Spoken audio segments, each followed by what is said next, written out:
नमस्कार दोस्तों, ND Goyal YouTube channel में आपका हार्दिक स्वागत है। आज हम कक्षा 7 सत्र 1 इकाई 3 कुत्ते की वफादारी इकाई के अभ्यास एवं स्वाध्याय के विषय में जानकारी प्राप्त करेंगे। तो दोस्तों, अगर आप इस चैनल पर नए हैं या अभी तक आपने इस चैनल को सब्सक्राइब नहीं किया है तो तुरंत इस चैनल को सब्सक्राइब करें और बेल आइकन दबाना बिल्कुल ही ना भूलें ताकि हम ऐसे और वीडियो आप तक पहुंचाते रहें। तो दोस्तों, तुरंत ही इस चैनल को सब्सक्राइब करें और हमें अधिक वीडियो बनाने का उत्साह प्रदान करें।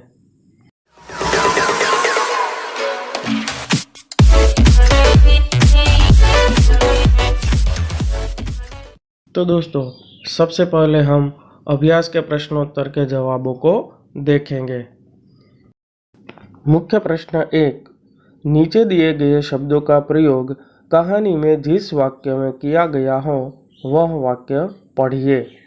तो इसमें शब्द हमें दिए गए हैं समाधि, बंजारा, वफादार, शव, लुटेरा, जमानत, सूद और अंत में गोद।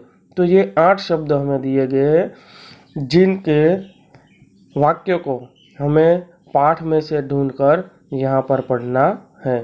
तो सबसे पहला है समाधि। तो इकाई में कुछ इस प्रकार के वाक्य में इसका प्रयोग किया गया है। उसने उस वफादार कुत्ते की समाधि बनवाई। दूसरा है बंजारा। तो उसका वाक्य है, पुराने ज़माने में व्यापार का सामान लाने ले जाने का काम बंजारे करते थे। तीसरा है कुत्ता। कुत्ता बड़ा वफादार था। चौथा शव। तो उसका वाक्य है, वह कुत्ते का शव अपनी गोदी में लेकर फूट फूट कर रोने लगा। पांचवा है लुटेरा। तो उसका वाक्य है, अगर चोर लुटेरे पड़ाव की तरफ आते दिखाई देते थे तो कुत्ता भौंक भौंक कर उन्हें दूर भगा देता था। छठा है जमानत। तो उसका वाक्य है, तो तुम इसे ही जमानत के रूप में दे दो। सातवां है सूद। तो उसका वाक्य है, लाखा, तुम्हारे कुत्ते ने मुझे रुपये सूद समेत लौटा दिए हैं। आठवां शब्द है गोद। उसका वाक्य है, वह कुत्ते के शव को अपनी गोद में लेकर फूट फूट कर रोने लगा। मुख्य प्रश्न 2, प्रश्नों के उत्तर दीजिए। तो उसमें सबसे पहला सवाल है, समाधि क्यों बनाई जाती है? तो उसका उत्तर है, किसी विशिष्ट व्यक्ति या प्राणी की याद सदा सबके बीच बनी रहे और उसके प्रति अपना प्रेम तथा सम्मान प्रकट करने के लिए उसकी समाधि बनाई जाती है। दूसरा है, आप इस कहानी को और कौन कौन से शीर्षक देना चाहेंगे? तो उसका उत्तर कुछ इस प्रकार हो सकता है, मैं इस कहानी को निम्नलिखित शीर्षक देना चाहूँगा। पहला, बंजारे की जल्दबाजी। दूसरा, बंजारे की मूर्खता। तीसरा, वफादार कुत्ता। और चौथा, लाखा और वफादार कुत्ता। दोस्तों, यहाँ आप अपने विचार से भी कहानी के शीर्षक दे सकते हैं। अगर आपको कोई और शीर्षक अच्छा लगे या अधिक उपयुक्त लगे तो आप उसे भी इसके शीर्षक के रूप में दे सकते हैं। तीसरा सवाल, कुत्ते को वफादार प्राणी क्यों कहा जाता है? तो उसका उत्तर है, कुत्ता अपने मालिक का सबसे भरोसेमंद पहरेदार है। कुत्ते के कारण चोर मालिक के घर में घुसने की हिम्मत नहीं करते। मालिक के लिए कुत्ता अपना जीवन तक कुर्बान कर देता है। अपने इन्हीं गुणों के कारण कुत्ते को वफादार प्राणी कहा गया है। चौथा सवाल, बंजारे ने कुत्ते को आते हुए देख कुछ सोचा होता तो क्या होता? उत्तर, बंजारे ने कुत्ते को आते देख कुछ सोचा होता तो वह कुत्ते पर लाठी से प्रहार न करता। कुत्ता बंजारे के पास पहुंच जाता तो बंजारा उसके गले में बंधी हुई चिट्ठी अवश्य देखता और कुत्ता भी जीवित रह जाता। पांचवा सवाल, सेठ ने कुत्ते को क्यों मुक्त कर दिया? उत्तर, एक दिन रात के समय चोरों ने सेठ के यहाँ डाका डाला था। कुत्ते ने चोरों का पीछा किया। चोरों ने जंगल में जिस जगह सारा माल छुपाया था वह कुत्ते ने देख लिया। बाद में कुत्ता भौंक भौंक कर सेठ को उसी जगह ले गया। वहाँ थोड़ी खुदाई करने पर ही चुराया हुआ सारा सामान निकल आया, जिसे देखकर सेठ जी की खुशी का पार न रहा। कुत्ते की वफादारी पर मुग्ध होकर उन्होंने कुत्ते को मुक्त कर दिया। मुख्य प्रश्न 3, शब्दों को शब्दकोश के क्रम में लिखिए। तो यहाँ पर हमें कुछ शब्द दिए गए हैं जिन्हें हमें शब्दकोश के क्रम में लिखना है। तो शब्द कुछ इस प्रकार है: सुंदर, वापस, वफादार, इसलिए, आश्चर्य, लुटेरा। तो इसका उत्तर कुछ इस प्रकार होगा। सबसे पहले आएंगे स्वरों से शुरू होने वाले शब्द, और उसमें भी हमें क्रम को अनुसरना ही है। तो सबसे पहले आएगा आश्चर्य, उसके बाद इसीलिए, उसके बाद व्यंजनों से, तो उसमें है लुटेरा, वफादार, वापस, और अंत में सुंदर शब्द आएगा। मुख्य प्रश्न 4, यदि आप होते तो क्या करते हैं, बताइए। तो यहाँ पर हमें कुछ ऐसी परिस्थितियाँ दी गई है जिसमें इन पात्रों की जगह अगर आप होते तो क्या करते। तो पहला है, कुत्ते को जमानत पर रखकर सेठ ने पैसे दिए। सेठ की जगह आप होते तो उसका उत्तर कुछ इस प्रकार हो सकता है: वर्तमान समय में तो पैसे देने की यही रीति है, तो शायद मैं भी ऐसा ही करता। लेकिन अगर मानवता से सोचे तो शायद कुत्ता लिए बिना भी मैं पैसे दे देता। दोस्तों, यहाँ जवाब हमें अपनी सोच के हिसाब से देना है, इसलिए आप अपने हिसाब से अपने विचारों को भी लिख सकते हैं। दूसरा सवाल है, लाखा ने कुत्ते को बेवफा समझकर लाठी का प्रहार किया। लाखा की जगह आप होते तो।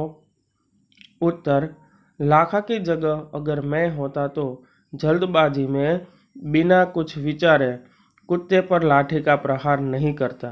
मैं कुत्ते को अपने पास आने देता, उसके गले में बंधी चिट्ठी पढ़ता, चिट्ठी पढ़ने के बाद कुत्ते को गले लगा लेता। मुख्य प्रश्न 5, पढ़िए, हंसिए और सही शब्द लिखिए। दोस्तों, यहाँ हमें कुछ बक्से दिए गए हैं जिनमें लिंग परिवर्तन आधारित शब्दों को लिखा गया है, लेकिन जिन शब्दों को लिखा गया है उनमें से लिंग परिवर्तन करके जो शब्द लिखे हैं वे गलत है, और उन शब्दों को पढ़कर शायद हमें हंसी भी आ जाए। और हमें क्या करना है कि जो गलत शब्द है उसकी जगह हमें नीचे रिक्त स्थान अर्थात खाली जगह दी गई है उसमें सही शब्दों को भी लिखना है। एक उदाहरण भी दिया गया है हमें, जैसे कि राजा, तो उसका लिंग परिवर्तन करके दिया है राजी। तो राजी जो शब्द है वह गलत है। सही शब्द नीचे हमें दिया गया है जो कि रानी है। तो उस प्रकार हमें आगे के शब्दों को भी देखना है, समझना है और लिखना है। तो उसमें दूसरा शब्द है ग्वाला, तो उसका सही उत्तर आएगा ग्वालिन। उसके बाद अभिनेता, तो उसका उत्तर है अभिनेत्री। उसके बाद रानी, तो उसका तो हमें पहले से ही जवाब पता है, जो सबसे पहला शब्द है वह राजा। उसके बाद शेरनी, तो उसका उत्तर आएगा शेर। उसके बाद सुनार, तो सुनारिन। ऊंट, ऊंटनी। लुटेरा, लुटेरिन। बंजारा, बंजारिन। सेठ, तो सेठानी। ऐसे हमें सही विकल्प और सही जवाब लिखने हैं। दोस्तों, अभी तक आपने इस चैनल को सब्सक्राइब नहीं किया है तो तुरंत इस चैनल को सब्सक्राइब कीजिए ताकि ऐसे और वीडियो मैं आप तक पहुंचाता रहूं। तो दोस्तों, ज़्यादा से ज़्यादा लोग इस चैनल को सब्सक्राइब करें ताकि ज़्यादा से ज़्यादा लोगों तक ये वीडियो पहुंचाए जा सके। अगर आपको यह वीडियो अच्छा लगे तो इसे लाइक, शेयर और चैनल को सब्सक्राइब करना ना भूलें। और कमेंट बॉक्स में भी ज़रूर कमेंट दीजिए। अब हम स्वाध्याय के प्रश्नों के बारे में जानकारी प्राप्त करते हैं और उनके जवाबों को देखते हैं।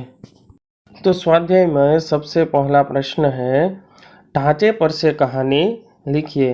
तो ढांचे के तौर पर यहाँ में कुछ मुद्दे दिए गए हैं, तो आइए इन मुद्दों को देखते हैं। सबसे पहला है, एक नौकर द्वारा हार चोरी करना, सेठ का सभी नौकरों से पूछना, किसी का चोरी कबूल न करना, सेठ द्वारा युक्ति करना, प्रत्येक को 7-7 इंच की लकड़ी देना, जादू की छड़ी होने की बात कहना, दूसरे दिन दिखाने को कहना, चोर की लकड़ी 1 इंच बढ़ जाएगी, घर जाकर हार चुराने वाले नौकर का 1 इंच लकड़ी काटना, दूसरे दिन चोर का पकड़ा जाना। तो दोस्तों, इन मुद्दों को ध्यान में रखकर, इस ढांचे को ध्यान में रखकर हमें कहानी का निर्माण करना है। तो आइए कहानी का निर्माण करने का प्रयत्न करते हैं। एक छोटा सा शहर था, उसमें धनीराम नामक का एक व्यापारी रहता था। उसकी सोने चांदी के गहने बेचने की दुकान थी। उसकी दुकान में बहुत सारे गहने थे। उसकी दुकान में 4 नौकर भी काम करते थे। एक दिन सेठ को किसी काम से दुकान से बाहर जाना पड़ा। इसी मौके का फायदा उठाकर किसी एक नौकर ने दुकान के गहनों में से एक हार चुरा लिया। थोड़ी देर बाद जब सेठ दुकान पर वापस आए तो उसने देखा कि मेज में से एक हार गायब है। सेठ ने तुरंत सभी नौकरों को बुलाया। उसने बारी बारी से सभी नौकरों से पूछताछ की, मगर किसी नौकर ने चोरी कबूल नहीं की। सेठ बहुत परेशान हो गया। वह सोचने लगा कि अब क्या किया जाए। तभी उसे एक युक्ति सूझी। सेठ ने सभी नौकरों को फिर से बुलाया। उन नौकरों को सेठ ने एक एक लकड़ी दी और कहा, ये लकड़ियाँ आप अपने अपने पास रखो, मैं कल तुम लोगों से लकड़ियाँ वापस ले लूँगा। ये सभी लकड़ियाँ मैं एक साधु बाबा के पास से लाया हूँ। ये सभी लकड़ियाँ चमत्कारी है। तुम लोगों में से जिसने चोरी की है उसकी लकड़ी 1 इंच बड़ी हो जाएगी, जिससे पता चल जाएगा कि किसने चोरी की है। सभी नौकर अपनी अपनी छड़ी लेकर घर चले गए, लेकिन जिस नौकर ने चोरी की थी वह परेशान हो गया। उसने सोचा कि अगर मैं इस लकड़ी को 1 इंच काट डालूं तो कल मैं पकड़ा नहीं जाऊंगा। उसने लकड़ी 1 इंच काटकर छोटी कर दी। दूसरे दिन सेठ जी ने सभी नौकरों को अपनी अपनी लकड़ी बताने को कहा। तो जिस नौकर ने लकड़ी चुराई थी उसकी लकड़ी दूसरे नौकरों से 1 इंच छोटी थी। सेठ को तुरंत पता चल गया कि चोरी इसने ही की है। सेठ ने तुरंत उस नौकर से हार वापस ले लिया और उसको काम से भी निकाल दिया। इस तरह सेठ ने अपनी चतुराई और युक्ति से चोर को पकड़ लिया और हार भी वापस पा लिया। मुख्य प्रश्न 2, नीचे दिए गए प्रश्नों के उत्तर लिखिए। पहला सवाल, रात को कुत्ता पड़ाव की रखवाली कैसे करता था? तो उसका जवाब है, पूरी रात कुत्ता पड़ाव की रखवाली करता था। कोई चोर या लुटेरा पड़ाव के पास आता तो उसे भौंक भौंक कर पड़ाव से दूर भगा देता था। दूसरा सवाल, सेठ ने बंजारे के पास कौन सी शर्त रखी? तो उसका जवाब है, बंजारा सेठ के पास उधार रुपये लेने गया। तब सेठ ने बंजारे से कहा, रुपये के बदले क्या गिरवी रखोगे? बंजारे ने कहा, मेरे पास तो कुछ भी नहीं है गिरवी रखने के लिए। तब सेठ ने कहा, तुम इस कुत्ते को ही मेरे पास जमानत के तौर पर रख जाओ। जब तुम रुपये वापस लौटाने आओगे तब तुम इसे वापस ले जाना। इस प्रकार सेठ ने रुपये के बदले कुत्ते को गिरवी रखने की शर्त रखी। तीसरा सवाल, सेठ ने कुत्ते को क्यों मुक्त कर दिया? तो उसका उत्तर है, एक दिन रात के समय चोरों ने सेठ के यहाँ डाका डाला था। कुत्ते ने चोरों का पीछा किया। चोरों ने जंगल में जिस जगह सारा माल छुपाया था वह कुत्ते ने देख लिया। बाद में कुत्ता भौंक भौंक कर सेठ को उसी जगह ले गया। वहाँ थोड़ी खुदाई करने पर ही चुराया हुआ सारा सामान निकल आया, जिसे देखकर सेठ जी की खुशी का पार न रहा। कुत्ते की वफादारी पर मुग्ध होकर उन्होंने कुत्ते को मुक्त कर दिया। चौथा सवाल, इस कहानी से क्या शिक्षा मिलती है? तो उसका उत्तर कुछ इस प्रकार हो सकता है। लाखा ने अपने कुत्ते को बेवफा समझकर जल्दबाजी में उस पर लाठी का प्रहार किया, जिससे कुत्ते की मृत्यु हो जाती है और बाद में लाखा को अपनी भूल पर पछतावा होता है। तो इस कहानी से हमें यह सीख मिलती है कि जल्दबाजी में और बिना सोचे समझे कोई भी काम नहीं करना चाहिए, ताकि बाद में लाखा की तरह पछताना न पड़े। मुख्य प्रश्न 3, नीचे दिए गए वाक्यों में रेखांकित शब्दों का लिंग परिवर्तन करके वाक्य फिर से लिखिए। तो दोस्तों यहाँ हमें एक उदाहरण दिया गया है, जो कि यह है घोड़ा दौड़ रहा है। तो उसमें घोड़ा शब्द के नीचे हमें रेखांकित किया गया है और उसका हमें लिंग परिवर्तन करना है। तो उसका वाक्य कुछ इस प्रकार बनेगा, घोड़ी दौड़ रही है। तो यहाँ पर हमने लिंग परिवर्तन करके भी वाक्य लिख दिया है, जिसमें दौड़ रहा है की जगह दौड़ रही है शब्द का प्रयोग किया गया है और घोड़ा शब्द का घोड़ी में लिंग परिवर्तन हुआ है। तो आगे हम देखते हैं, सेठ ने कहा रुपये तो मैं दे दूंगा। तो उसका उत्तर कुछ इस प्रकार आएगा, सेठ शब्द का लिंग परिवर्तन करके हम उसे सेठानी कर देते हैं। तो उसके ऊपर से वाक्य बनेगा, सेठानी ने कहा रुपये तो मैं दे दूंगी। उसके बाद बंजारे को बहुत दुख हुआ। तो उसका उत्तर इस प्रकार आएगा, बंजारिन को बहुत दुख हुआ। तीसरा है, ऊंट की पीठ पर सामान लदा है। तो उसका उत्तर होगा, ऊंटनी की पीठ पर सामान लदा है। चौथा है, मैदान में लड़का खेल रहा है। तो उसका उत्तर होगा, मैदान में लड़की खेल रही है। मुख्य प्रश्न 4, बक्से में से लिंग आधारित शब्दों के जोड़े मिलाइए और उनका वाक्य में प्रयोग कीजिए। तो यहाँ हमें एक उदाहरण दिया गया है, जैसे गाय, तो उसका लिंग आधारित पुल्लिंग शब्द है बैल। तो वाक्य में प्रयोग भी हमें दिया गया है, जैसे गाय का दूध सेहत के लिए अच्छा है। दूसरा, बैल किसान का दोस्त है। तो दोस्तों यहाँ पर हमें इसी बक्से में से लिंग आधारित शब्दों को ढूंढकर उनके जोड़े मिलाने हैं और उनका वाक्य में प्रयोग करना है। तो आइए देखते हैं उनके उत्तर। तो सबसे पहली जोड़ी है शिष्य। तो उसका लिंग परिवर्तन शिष्या। वाक्य प्रयोग, शिष्य गुरु दक्षिणा दे रहा है। दूसरा, शिष्या गुरु दक्षिणा दे रही है।